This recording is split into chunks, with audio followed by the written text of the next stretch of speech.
Are you a podcaster? Maybe you've got that big idea and you're looking for a network to join.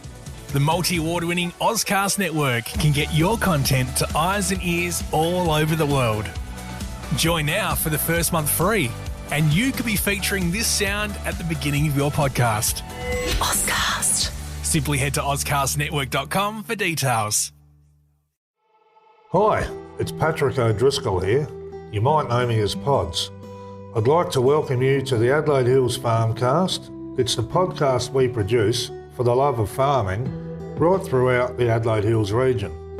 And now, I'll hand over to Adelaide Hills Farm Services' very own Belle Baker. Over to you, Belle.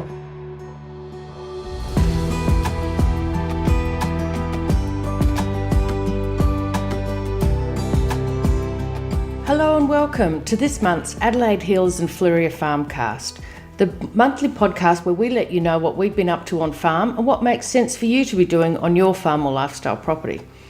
Over the past 12 months, we've run through an almanac of farm management tasks to do every month, but now we're going to take a bit of a broader view for you. We'll start with some of the things that are coming out in the media.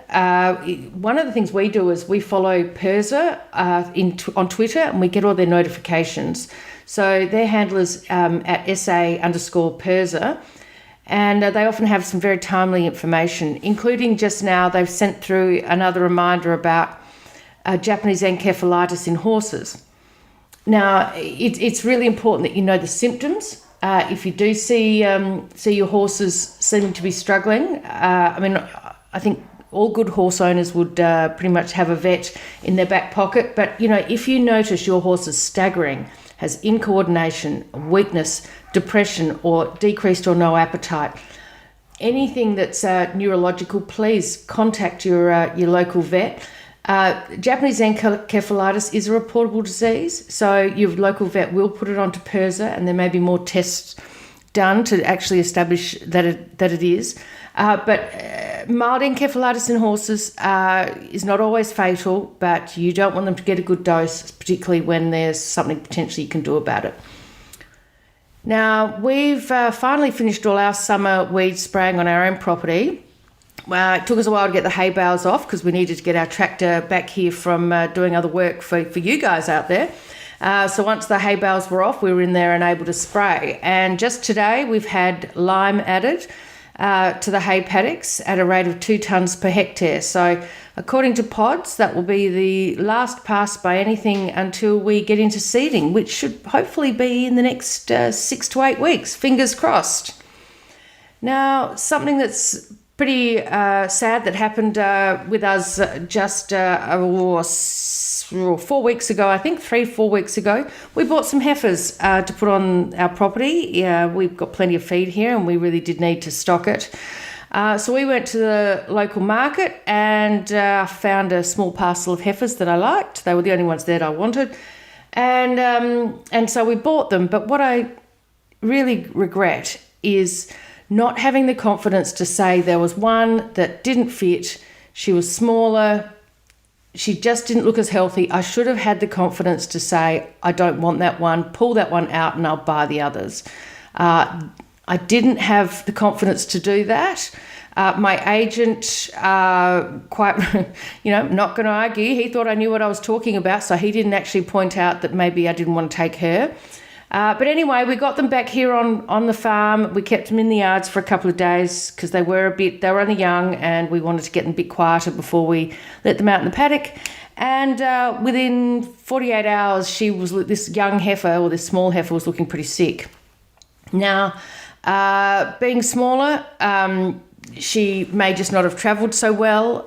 Maybe they all had something that she was just wasn't as strong and so got sicker. But anyway, we were trying to work out what was really going on for her, and just looking at her, this appeared to be something wrong with her back legs or her hip, but there was nothing specific. She wasn't limping on one side or the other. She wasn't holding her foot up, so there was no swelling that was obvious. It was really looking like quite painful general malaise. And anyway, I made the decision to call the vet right there and then, because I thought that if she had bumped her hip or hurt herself in the yards or travelling, that you'd actually see something. There'd be something to see, but there was nothing to see. So I did ring the vet, and I'm very pleased I did, because she had a temperature of 41. The temperature should be sort of 38, 37, not dissimilar to us. And she just was overall unwell. So the vet gave her some pain relief and some antibiotic, and gave us some antibiotic and pain relief to give her for the next week to see how she goes. She also took some blood tests, so we sort of had to wait for those to come back. Now, the short version of all this is that 24 hours after that, I had another 2 heifers that had the same appearance of sort of looking like they couldn't walk properly. They were short stepping and their hips were sore, and they were off their food and drink. And so suddenly we had 3 heifers that were not well. Now, we had to call a different vet because it was after hours to get someone here, and temperatures were taken. We did treat them, and we did blood tests. But of course, at this point, I'm thinking that now I have 3 sick heifers out of the 7 in the package that we bought, and that's not really great odds. So in the end, what happened was we had to put this one small heifer down. There was no way she was going to make it. So we had to put her down, and this wonderful after-hours vet, Jerome, had called the regional vet, and he came and did an autopsy. So we coordinated it all, put this heifer down while he was there. He took blood tests, and then actually I was with him when he did the autopsy. And it was really, really interesting. Couldn't actually find the cause of death other than the bullet, obviously. But what caused this, we're still waiting on the result. So what I thought I'd do is next month, I'm going to talk more about the details, and I thought I might get him back in and perhaps interview, his name's Dr. Jeremy Rogers, get him in to talk to us about the process that we went through and why it's important sometimes to get PIRSA to come and do an autopsy. We didn't pay for it. It's something that PIRSA covers because they want to know what diseases and what things are out there that aren't obvious. So, look, I think it's always really important if you're going to, something goes wrong on your property, that you actually do learn a lesson. So here are my lessons that I learnt out of this. The first one is, don't buy the cattle you don't want, or the sheep. If you see a parcel of animals, don't shy away from saying, hey, those 2, those 3, that one, I don't want them. They're not going to fit. There's something going on for them. I don't know what it is, but I don't want to buy them. You need to be in charge of what you're buying. When you get them to your property, assume that they have never been vaccinated and immediately administer a 5-in-1 vaccine followed by a booster shot 4 or 6 weeks later. Now, what happened with this parcel was because we had one sick, we waited, and we still waited. We still haven't vaccinated them. We need to have healthy cattle to vaccinate. That is the best way to get the best result. So we were going to vaccinate them before we let them back out in the paddock. That was all delayed because we had this one that was sick. And I think that's a really, really important thing to do, is assume there's no harm in giving them an extra vaccination. So, and it was a good friend of ours who's been in the industry for forever, his whole life. And he said, no, if I get cattle I buy new cattle, I just vaccinate them. It's the way to go. And the other thing I would say that we've learnt from this is to get all instructions from your vet in writing. For example, whether you're administering an anti-inflammatory every day for 3 days or once every 3 days. What's verbally said on farm, there's a chance you get it wrong. There's a chance it was told to you wrong. There's a chance dogs are barking in the background and you're under a fair bit of pressure. My advice is, particularly after hours, get everything written down so that you know that you're administering the medication as it's supposed to be. You can get more information on vaccine protocols from PIRSA, etc. But I'm going to put and the MLA, and I'm going to put the links in the show notes for you. It's really important. It's really simple, but I think we'll be mortified if this heifer died because she wasn't vaccinated. Now that is highly unlikely based on the symptoms and everything that's going on. But if it was to happen, we'd be mortified. Now, one of the other things that came out of this experience with the vet and PIRSA was that PIRSA has a biosecurity program that can be done online that is short and informative, and it really does provide some really good, useful information. What it does is it highlights on-farm biosecurity practices as key to producing healthy livestock, maintaining access to premium markets, and combating the constant threat of exotic and endemic diseases. Really, even if you only have 2 heifers, 3 sheep and 1 alpaca, these kind of things are part of that responsibility we have in the industry to be doing the right things. Again, I'll put a link in the show notes for that. And one last thing while I'm talking about Dr. Jeremy Rogers, who is the Senior Veterinary Officer for PIRSA.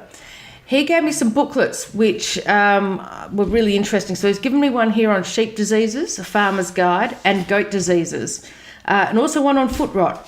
Now, if anybody would like a copy of these, just send me an email, ring me, text me, whatever. I'm happy to give them out to you. I've got a few too many copies here now, but gee whiz, it's so interesting because it does show you, the diagrams are fantastic. It is clear, precise information, handy just to have on you in case you look out the window, you've got a sheep that's sick and you're not sure where to start. It may be a really good guide. If you want one of these guides, give me a call. Now, Pods and Craig have been out spraying this last week, and I did ask Pods, what are you spraying today? What are you out there doing? And I sort of thought he'd say, I don't know, potato weed or kikuyu or something, and he came out with this litany of weeds. So this property that he's been on today is about to look fantastic once he's dealt with all this, because what Pods said was that they've sprayed out potato weed, caltrop blanket weed, buckbush, milk thistle, stickworts, and tomorrow they're heading just down the road to spray out a paddock for cooch and kikuyu. That's a bevy of weeds right there, and I think these clients will be very pleased to see the back of them and make their properties a bit more productive. Now, many of you would know Bodes or Michael Bowden from Hills Farm Supplies in Mount Barker. Bodes and Pods went to Roseworthy together, and we caught up with him to talk about capeweed and the best time to undertake a spray program. So here it is.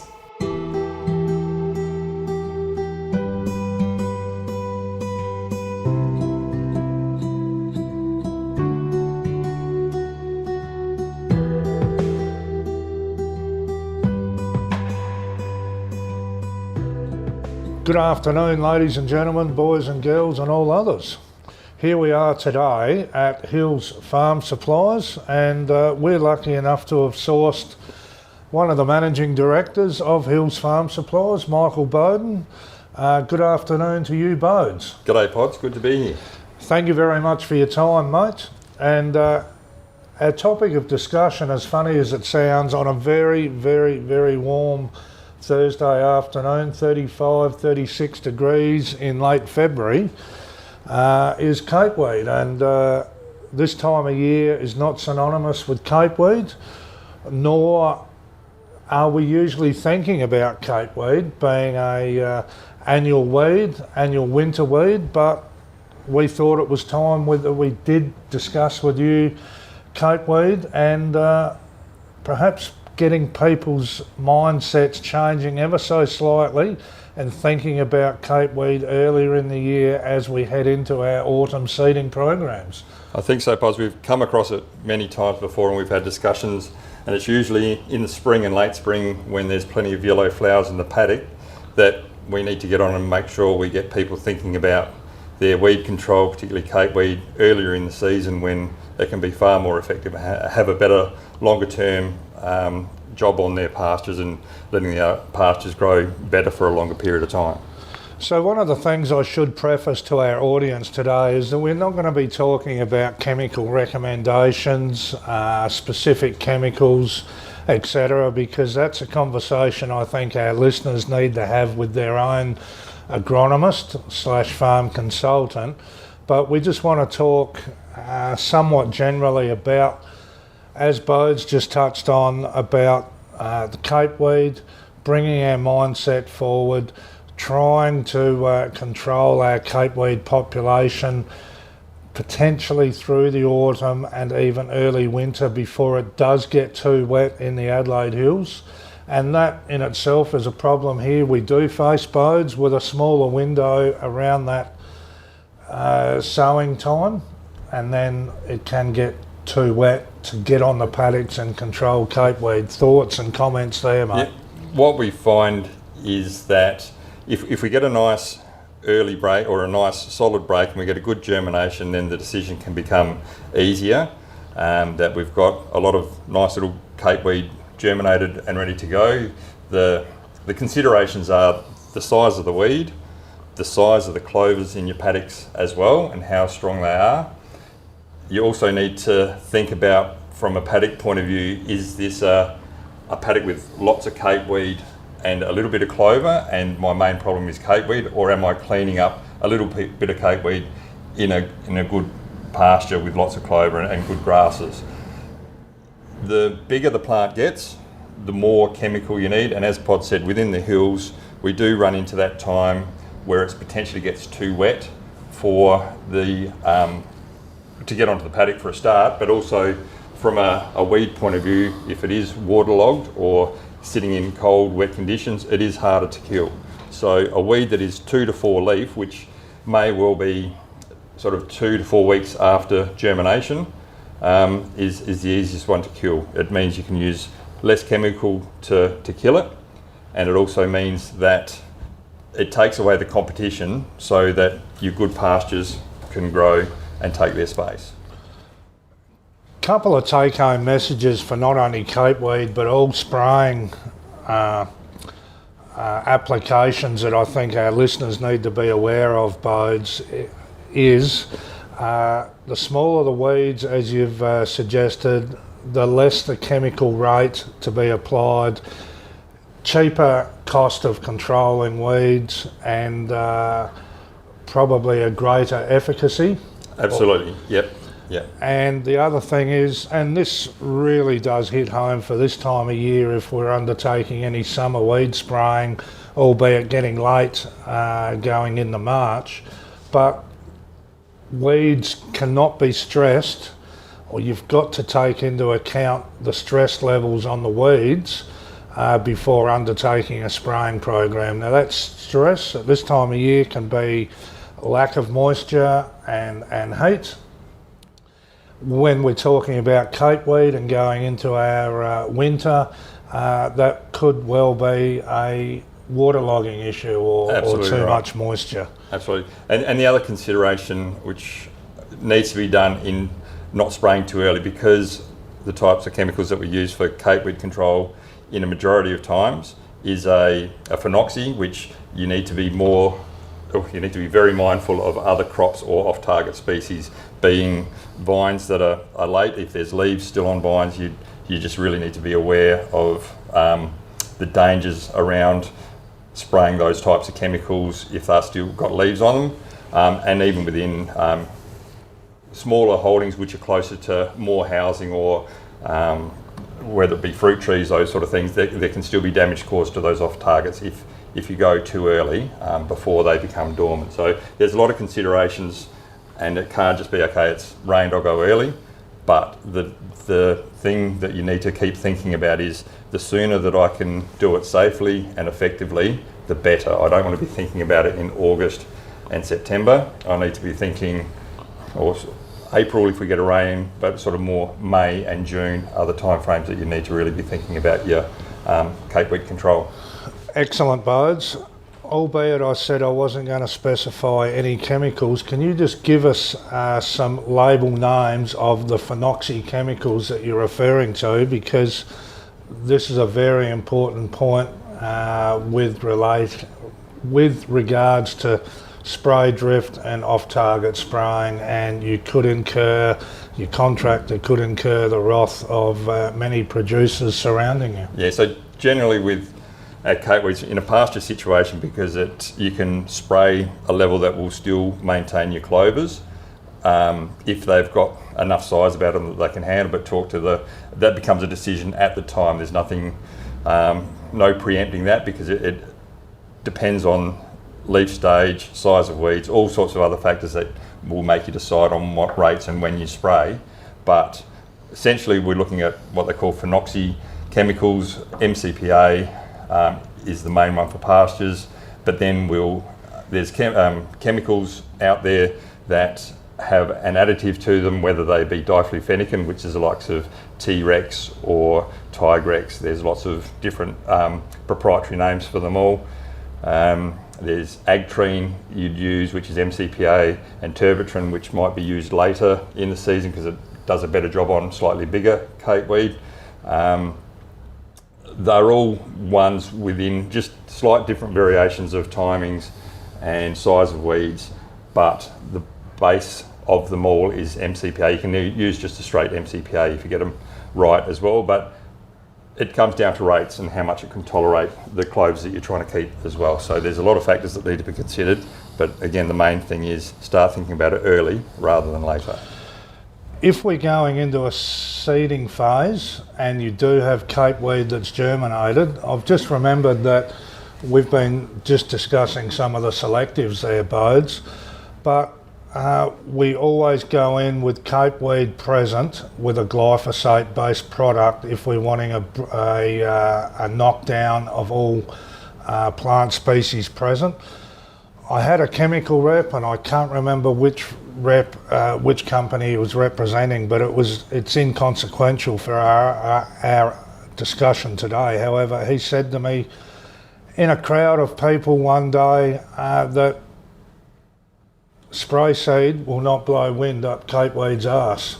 So that is exactly right. Don't use any of your products like spray seed, Gramoxone, help me here. And the other thing is with spray seed and Gramoxone, they are an S7 chemical, so chemical license to use it. That's one best left to the contractors. It has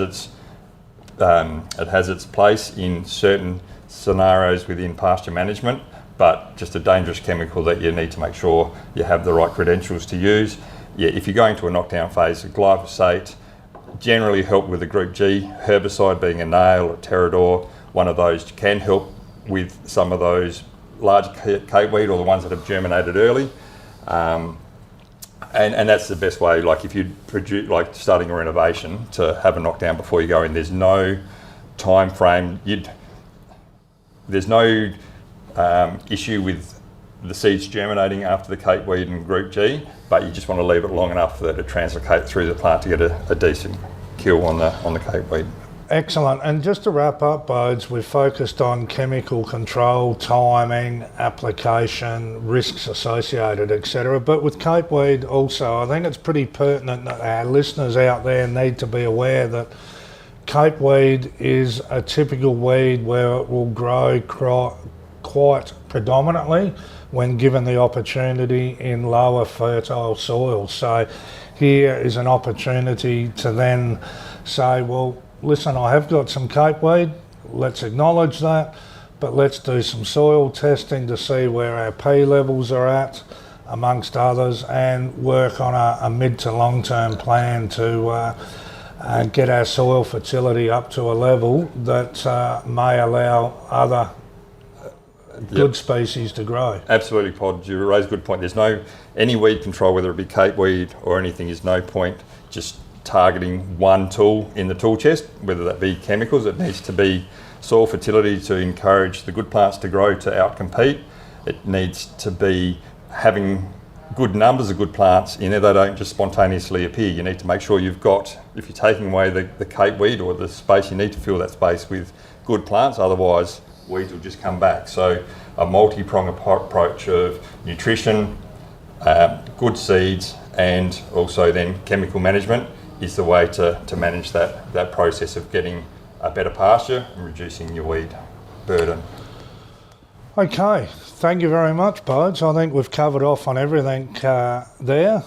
You're contactable at Hills Farm Supplies in Mount Barker. That's if right. Any of our listeners have any further questions, but we've interrupted your day for a small period of time now. The wheels of industry at HFS just keep rocking and rolling here. Trucks being loaded and outgoing, so we better let you get back to it, mate. But thank you very much for your time. No worries, Pods. Pleasure. Good man, Bodes.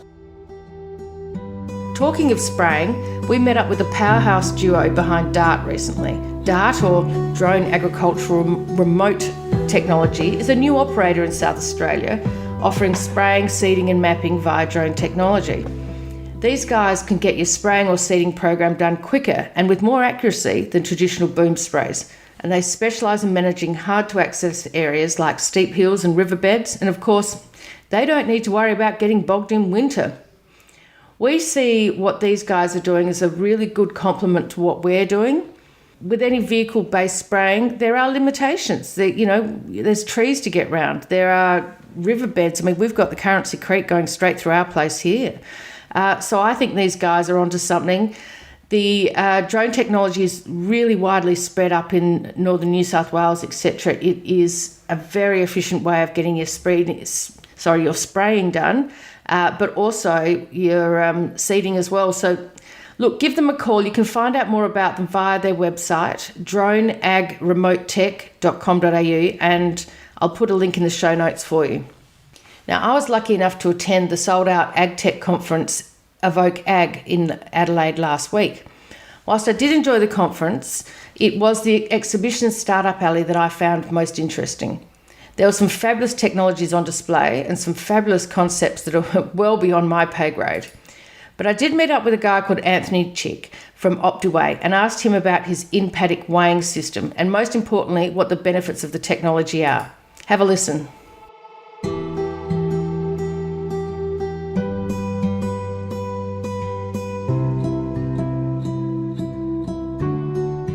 Yeah, hi Bill, I'm Anthony Chick and I'm from Optiweigh and we're based in Armidale in New South Wales, and we are the manufacturers of the Optiweigh in-paddock weighing system. What is Optiweigh?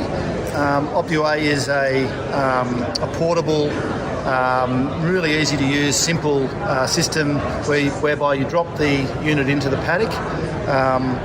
The animals are attracted onto the unit with a food stuff and attractant, and they'll naturally, due to their inquisitive nature, will find the unit, and they step on with their front feet. They have their tag read, and the unit then correlates their front feet weight to their total body weight, and then you get that weight information on your phone or your laptop. Okay, that sounds like a wonderful innovation. It means you don't have to get them into the yards to weigh your stock? Yeah, correct. So a lot of our customers use it as a standalone weighing system, and it's quite a cost-effective one because you can move it from paddock to paddock, follow the mob, and you know exactly how that mob's tracking on a daily basis.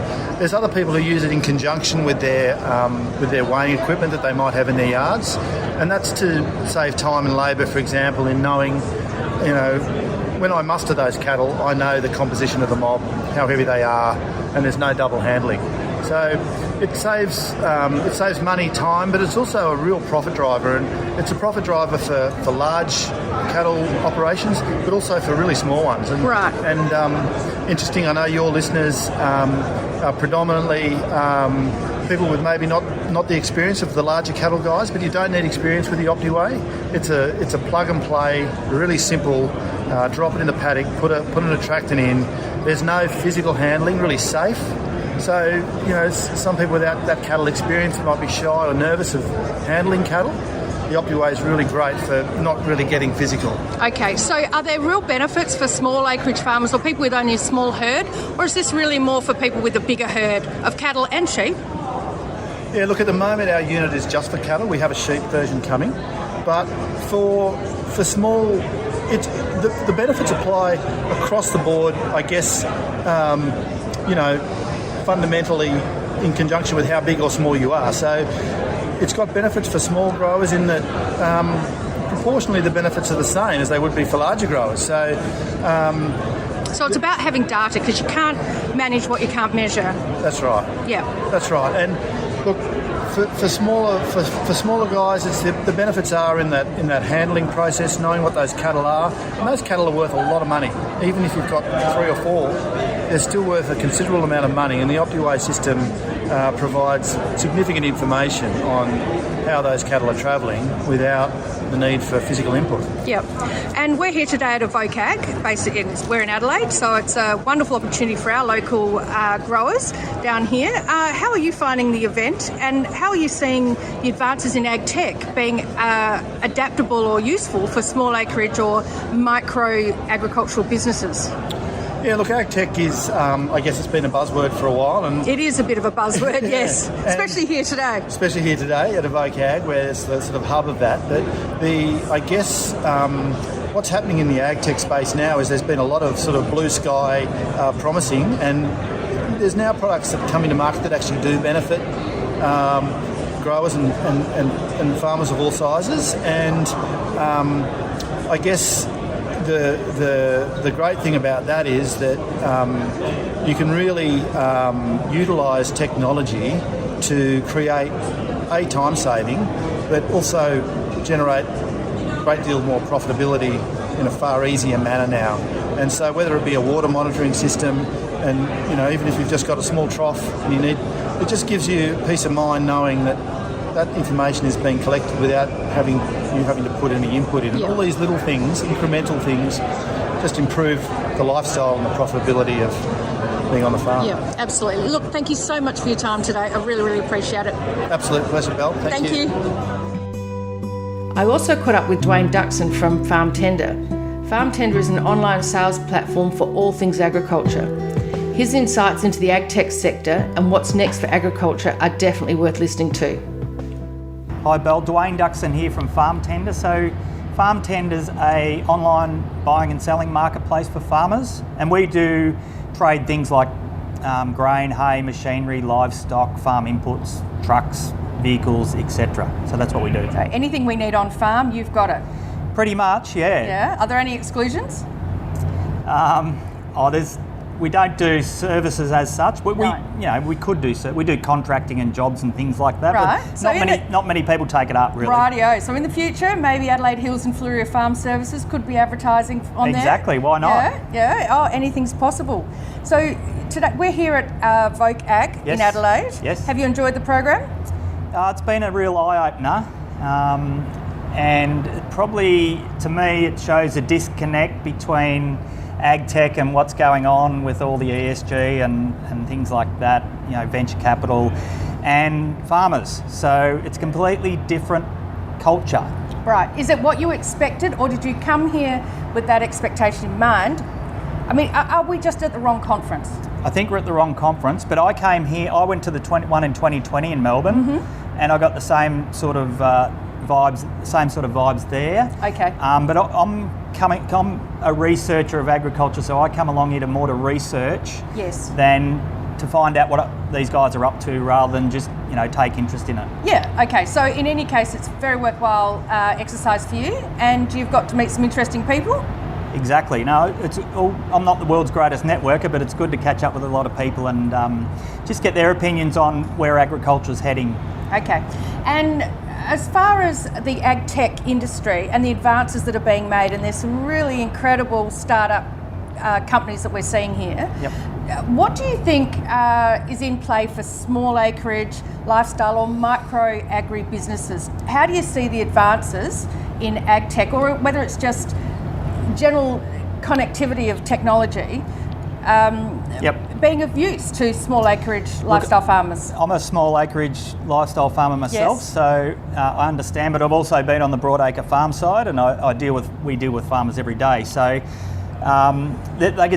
small acreage farmers could spend a lot of money on technology, but I don't think they really have to. I think small acreage farmers probably need to tap into networks, kind of like yourselves, to get an understanding of the people that have been there and done that on farms and know how to run a farm and how to adapt their farm to a small acreage farm. Yes, so those practical solutions rather than that new shiny thing, which I can be accused of all the time, but it's not always the right fit for whatever farming enterprise you've got going. No, because it's only as good as the information you need to put in there, and obviously when you haven't come from a farming background, it's very difficult to to sort of put the right information in there. So the technology's not going to work for them. I'm a big advocate of, for those guys to learn more of people that have already been there, done that. And I'm sure there's, guys like yourself, there'd be other people out there in the Adelaide Hills and things like that of the same calibre.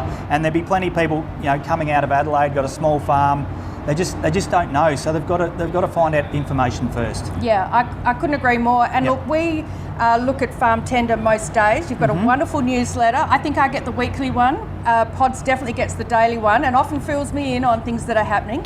You're very good on telling us the trends in the industry, and particularly the types of things that happen in different seasons. So, slashes really only come up available at certain times, and same with prickle chains or harvesting equipment. So that's a really good resource for those people in the industry that small acreage, lifestyle farmers that don't generally have that knowledge. They can get onto your newsletter subscription and find out a lot of information. Well, basically, if they just register with Farm Tender, they get the newsletter every day, and if they don't like it, they can unsubscribe.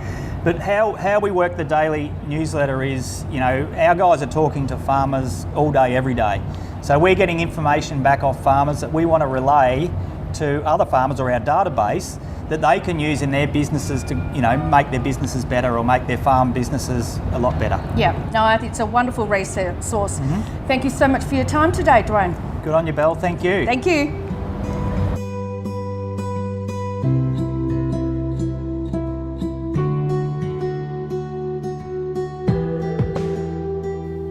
Now, finally, I've been involved or been to a few events run by Wattle recently, and they've got another one lined up, and it's called Back to Basics Best Practice Farm Animal Husbandry, and it's being held in Kaipo on the 8th of March. Now, it's not expensive. It's sort of from 10 till 3. I wish I could go along. It's one of the key speakers is going to be Alice Morley from FP Ag. There's not much that lady doesn't know about these topics. She'll be wonderful. But also, in a couple of podcasts ago, we spoke to a lady about goats, and Megan Miller, that's what it was, from Briar Rose Farm. Now, she's fabulous. She's going to be speaking, and also Susan Hasey of Yoringi Packers. So they're going to cover all topics like animal handling, animal nutrition, vaccination programs, worm management, external parasites, and farm biosecurity. There'll be engaging demonstrations, morning tea, lunch, and take-home notes. It is on the 8th of March. I would encourage you to go along if you can. I'll put a link to the event in the show notes for you. But I really love to support this event. I think it's a wonderful idea. So thanks for listening to the Adelaide Hills and Fleurieu Farmcast. We hope you've enjoyed this month's episode and jotted down a few things for your to-do list. You can leave comments and send questions on the show notes page for this episode, which is on our website, adelaidehillsfarmservices.com.au. Just click on the Farmcast tab and look for the March episode. See you next month. Thanks for listening to the Adelaide Hills Farmcast. Belle and I hope you found it helpful. You can leave comments and send questions on the show notes page for this episode, which is on our website, adelaidehillsfarmservices.com.au.